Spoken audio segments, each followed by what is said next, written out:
So hey everyone, welcome back to the channel. और आज की वीडियो के अंदर हम लोग देखने जा रहे हैं लूप का कॉन्सेप्ट। तो लूप किस लिए यूज होते हैं, क्यों हम इसको यूज करते हैं, तो वो सारी चीजें देखेंगे। तो लास्ट वीडियो के अंदर आप लोगों ने देखा होगा कि हम लोगों ने क्या पढ़ा था। हमने पढ़ा था कंडीशनल स्टेटमेंट के बारे में और कुछ कंपैरिजन ऑपरेटर और कुछ लॉजिकल ऑपरेटर।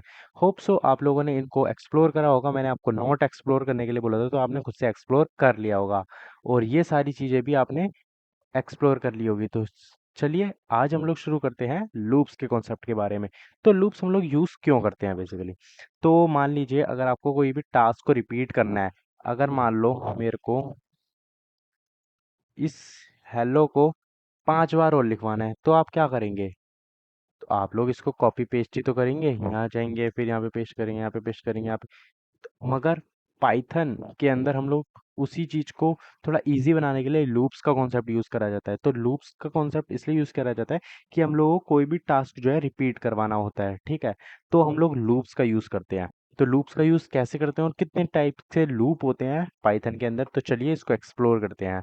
तो सबसे पहला टाइप होता है फॉर लूप और सेकंड होता है व्हाइल लूप। तो ये हमारे दो तरह के लूप्स होते हैं, ठीक है। टाइप्स ऑफ लूप लिख देता हूं मैं यहाँ पे, फॉर लूप और व्हाइल लूप। तो चलिए हम लोग पहले एक्सप्लोर करते हैं फॉर लूप किस लिए यूज होता है और कैसे इसको यूज करा जाता है। और फॉर लूप के अंदर आप लोग जो है ना रेंज फंक्शन का यूज कर सकते हैं। तो चलिए रेंज फंक्शन का यूज कैसे कर सकते हैं, फॉर लूप किस तरह से यूज करा जाता है, तो चलिए इसको एक्सप्लोर करते हैं। सबसे पहले आपको लिखना होता है for I in range 5 print I. तो मैंने यहाँ पे क्या करा है, तो ये हमारे लूप लिखने का तरीका है। जैसे मैं फोर लूप का यूज करने वाला हूँ, तो मैं यहाँ पे फोर लिखूंगा।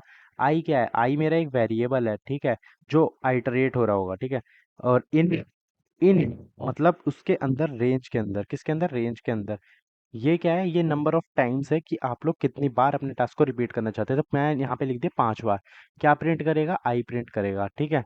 तो चलिए देख लेते हैं एक बार यहाँ पे। तो यहाँ पे आपने देखा 4 3 2 1 0।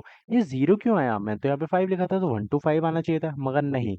ये यहाँ पे क्यों आया है, क्योंकि हमारा लूप जो है ना जीरो से ही, जीरोथ इंडेक्स से ही स्टार्ट होता है।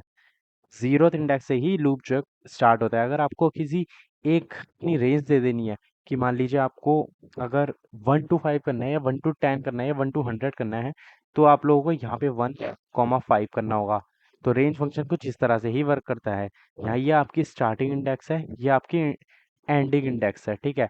तो एंडिंग इंडेक्स से जस्ट 1 स्टेप बिफोर ये लूप हमारा वहाँ पे एंड हो जाएगा। यानी 5 में यहाँ पे लिखूंगा तो यहाँ पे 4 तक ही चलेगा, 1 to 4 जाएगा। अब ये देखिए ना, 1 2 3 4, मैंने कहा था ना आपको 1 to 4 तक जाएगा। तो इस तरह से हमारा लूप जो है काम करता है। तो चलिए अब हम लोग देख लेते हैं कि अगर मान लीजिए मेरे को यहाँ पे 1 to 100 लिखना होगा, तो मैं कैसे लिखूंगा। यहाँ पे बस आपको 1 to 100 लिख देना है, ये 99 तक चली जाएगा मेरा लूप। ये आप देख रहे होंगे कि अब ये 99 तक चले जाएगा। ओके, सो तो फॉर लूप का यूज इसलिए किया जाता है when you know how many times to run, ठीक है। तो हम लोग फॉर लूप का यूज करते हैं। तो चलिए अब वाइल लूप का इस्तेमाल किस तरह से किया जाता है हम लोग वो देख लेते हैं एक बार। वाइल, सबसे पहले मैं एक सी ओ यू काउंट बना लेता हूँ। मैंने काउंट को वेरिएबल के अंदर स्टोर कर दिया, जिसको इंटीजर दे दिया 1। मैंने लिखा वाइल वाइल।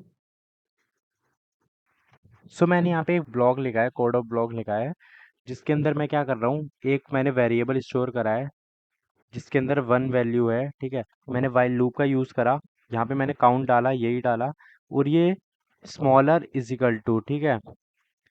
तो ये लूप जब तक चलता रहेगा जब तक ये कंडीशन ट्रू होती है। जैसे ही ये कंडीशन फॉल्स हो जाती है ना, तभी ये लूप ब्रेक हो जाएगा और आपका एंड हो जाएगा लूप, ठीक है। तो अब चलिए इसको एक बार रन करके देख लेता हूँ मैं। तो काउंट इज 1 2 3 4 5। इसके अंदर जीरो क्यों नहीं आया, क्योंकि मैंने यहाँ पे काउंट जो है ऑलरेडी 1 दे रखा है। अगर मैं यहाँ पे जीरो देता हूँ तो वो जीरो से स्टार्ट करेगा। और ये 1 2 3 4 5 कैसे हुआ, ये 1, ये मैंने यहाँ पे ना प्लस करा है। वाइल लूप के अंदर कुछ इस तरह से इसको प्लस इजिकल टू करा जाता है, जो आप लोग लिखते हैं ना count is equal to COUNT count +1 ऐसे करके। तो मैंने सेम सिंपल चीज एक लाइन में कुछ इस तरह से लिख दिया, ये इसका शॉर्ट मेथड है, ठीक है। तो इस तरह से लिखा जाता है इस चीज को। तो बस वाइल लूप का हमारा यूज आप लोगों ने देख लिया है, फोर लूप का यूज मैंने आपको करके दिखा दिया है। तो इस तरह से ही यूज किया जाता है। तो चलिए अब एक हम लोग मिनी प्रोजेक्ट बना लेते हैं लूप की हेल्प से, ठीक है। तो हम लोग क्या करेंगे, यूज़र से इनपुट लेंगे और यूज़र से इनपुट लेके वो जो भी इनपुट देता है ना, हम उसकी टेबल रेडी कर लेंगे, ठीक है। जैसे उनने टू इनपुट करा तो हम लोग टू की टेबल उसको शो करवा देंगे, ठीक है। तो चलिए इसको फटाफट से कोड करते हैं। तो मैंने इसका कोड लिख लिया है। कोड के अंदर मैंने क्या लिखा है मैं आपको बता देता हूँ। मैंने यहाँ पे एक नम की ली, की सॉरी, एक वेरिएबल लिया जिसके अंदर मैंने इंटीजर नंबर को इनपुट करा लिया, एंटर एन नंबर, ठीक है। फॉर लूप चलाया जिसके ऊपर मैंने आई लगाया। आई जो है मेरा क्या है, वेरिएबल है, बस एक नॉर्मल सा, जो कि लूप के अंदर ही काम करेगा, ठीक है। इन रेंज, जब तक 1 से लेकर 11 तक, 11 इसलिए क्योंकि हमको 10 तक टेबल दिखानी है, इसलिए हम लोगों को 11 लेना पड़ा है। प्रिंट करवाया हमने, ये एफ स्ट्रिंग होती है, ये एफ जो है ना, ये एफ स्ट्रिंग है। इसके अंदर हम लोग जो है ना अपने एक्सप्रेशंस भी लिख सकते हैं और स्ट्रिंग्स भी लिख सकते हैं, तो इसलिए बेसिकली इसको यूज किया जाता है। तो हम लोगों ने क्या करा, यहाँ पे एक नंबर लिया जो मैंने इनपुट करवाऊंगा, जैसे 2 इनपुट कराया मैंने, इंटू का साइन लगवाया। ये इंटू का साइन जो है मेरे का नॉर्मल जो है ना प्रिंट कर रहा है, ये प्रिंट कर रहा है, ये कोई मल्टीप्लाई नहीं कर रहा है, ये पर प्रिंट कर रहा है, ये एक्स है मेरा, ये एक्स है, ये वाला, ठीक है। तो मैंने एक्स करवाया, इसको क्या करवाया मैंने, 1 करवाया, क्योंकि यहाँ पे मेरा 1 आएगा जब लूप मेरा चलेगा फर्स्ट टाइम, तो यहाँ पे 1 आ जाएगा।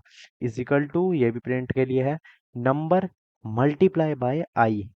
तो नंबर मान लीजिए मेरा 2 आया है, यहाँ पे 2 हो जाएगा, 2 इंटू 1। तो यहाँ पे मेरे को क्या देखने को मिल जाएगा, 2 × 1 = 2। तो सिर्फ सिंपल सा ऐसा छोटा सा प्रोग्राम बनाया है मैंने। जब तक चलेगा ये 10 टाइम्स चलेगा तो मेरे 10 तक टेबल आ जाएंगे, ठीक है। तो चलिए इसको फटाफट से मैं रन करवा देता हूँ। एंटर ए नंबर, मान लीजिए मैंने 2 एंटर करा, प्रिंट करवाया। एंड देन आप लोगों ने यहाँ पे देखा जैसे कि यहाँ पे 2 × 2 मेरे 2 की टेबल आ चुकी है पूरी, 10 टाइम्स। 1 से लेकर 10 तक मेरा टेबल है। अगर आप लोगों को यहाँ पे कोई भी नंबर प्रिंट करोगे वो उसकी टेबल रेडी करके दे देगा। तो ये एक छोटा सा प्रोग्राम था जो मैंने लूप की हेल्प से बनाया। तो मिलते हैं आपको नेक्स्ट वीडियो के अंदर। ऐसे ही मिनी प्रोजेक्ट मैं आपको वीडियोस के अंदर दिखाता रहूंगा, बनाता रहूंगा, जिससे आपके कॉन्सेप्ट जो है ना क्लियर होते रहेंगे। होप सो आपको लूप्स जो है समझ आ गया होगा, ठीक है। तो मिलते हैं नेक्स्ट वीडियो में, तब तक के लिए bye bye, keep coding, keep learning, bye bye.